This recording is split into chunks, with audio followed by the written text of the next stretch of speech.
सुप्रभात बच्चों। आज मैं जो क्वेश्चन लेकर आई हूँ वो वेरी इम्पॉर्टेंट है और आप इसे अपनी कॉपी में लिख लीजिएगा। तो स्टार्ट कर रहे हैं बेटा। उत्तर प्रदेश के किस नगर में प्रागैतिहासिक चित्र पाए जाते हैं? उत्तर प्रदेश माने उत्तर प्रदेश में सबसे पहले और कहाँ पे ये चित्र पाए जाते हैं? मिर्ज़ापुर। पंचमढ़ी कहाँ स्थित है? पंचमढ़ी कहाँ स्थित है? मध्य प्रदेश में। जोगीमारा की गुफाएं किस काल की हैं? जोगीमारा की गुफाएं प्रागैतिहासिक काल की हैं। प्रागैतिहासिक चित्र जिराफ ग्रुप कहाँ पाया जाता है? आदमगढ़ पहाड़ियों में। आदमगढ़ ये लिखा है, बच्चे अक्सर इस पे आजमगढ़ समझते हैं, आदमगढ़ पहाड़ी में। भारत में प्रागैतिहासिक शैलचित्र कहाँ पाए गए? शैलचित्र माने पत्थरों पर बनाए गए चित्र कहाँ पर पाए गए भारत में? भीमबेटका गुफाएं और जोगीमारा गुफाएं, ये क्या है? भारत के प्रागैतिहासिक शैलचित्र हैं जहाँ पे पत्थरों पे बनाए गए। भारत में सर्वप्रथम प्रागैतिहासिक चित्रों की खोज कहाँ पर हुई?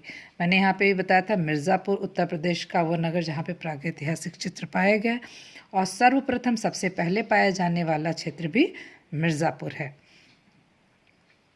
प्रागैतिहासिक चित्रों का विषय क्या है?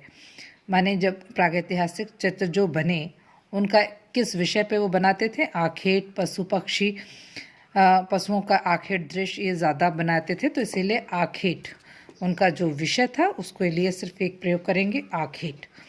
प्रागैतिहासिक काल का अर्थ क्या है? इतिहास से पूर्व का युग, उसे प्रागैतिहासिक काल कहते हैं।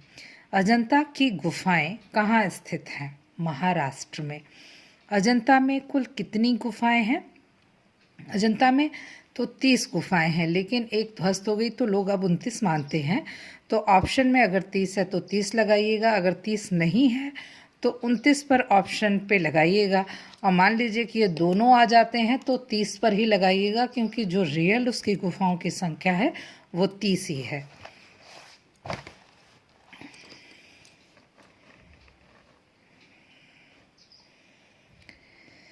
अजंता में कितनी चैत्य और कितनी विहार गुफाएं हैं? 30 गुफाएं हैं, तो उसमें 4 चैत्य हैं और 26 विहार गुफाएं हैं। अजंता में चैत्य शब्द का क्या अर्थ है? माने चैत्य के लिए क्या माने कौन सा अर्थ है? यानी तो पूजा का स्थान या प्रार्थना हॉल जहाँ पे पूजा की जाती है। अजंता में विहार शब्द का क्या अर्थ है? विहार का मतलब होता है निवास स्थान, आवासीय, जहाँ पे लोग रहते थे।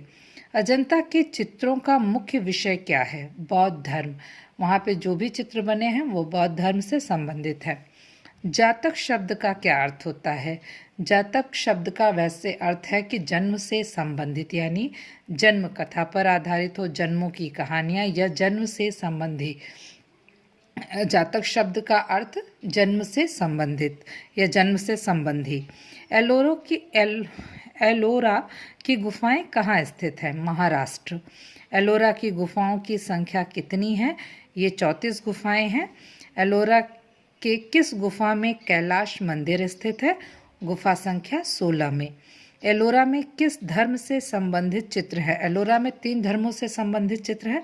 17 गुफाएं जो हैं वो ब्राह्मण धर्म से हैं, 12 बौद्ध धर्म से हैं और 5 जैन धर्म से। बाघ की गुफाएं कहाँ स्थित है? मध्य प्रदेश में।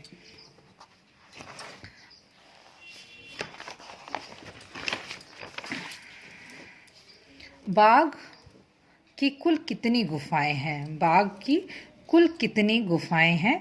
ये कुल 9 गुफाएं हैं। महाभारत में किस चित्रकार का नाम आता है? चित्रलेखा का। पहाड़ी चित्रकला के संस्थापक कौन थे?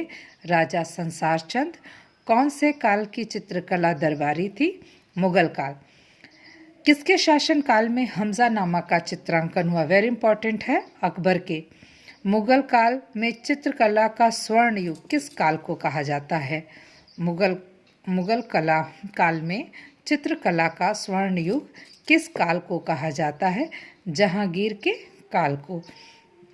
मुगल चित्रकला में प्रसिद्ध पशु पक्षी चित्रकार कौन थे? ये उस्ताद उस्ताद मंसूर। रज़्मनामा किस हिंदू ग्रंथ का फारसी अनुवाद है? महाभारत। कभी कभी पूछ लेता है कि महाभारत का अनुवाद किस भाषा में हुआ, तो आप लिखेंगे फारसी। और ये भी पूछ लेता है कि हिंदू धर्म में महाभारत का किस जो अनुवाद हुआ वो उसे क्या कहा गया, तो रज़्मनामा। इससे 3-4 क्वेश्चन बनते हैं बेटा।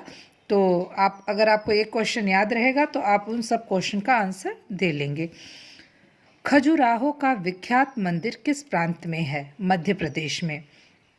यूरोपीय यात्री सर टॉमस रो किस मुगल शासक के शासनकाल में भारत आया था? जहांगीर।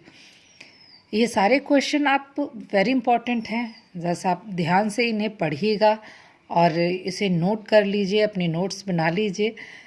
मैंने अब तक आप लोगों को करीब करीब 60-80 क्वेश्चन भेज दिए हैं, तो आप ज़रूर इसे ध्यान दीजिए। 80 क्या 100 क्वेश्चन आपको भेजा है मैंने। तो प्लीज़ बेटा, आपको अच्छा लगा होगा ये वीडियो। Thank you, bye.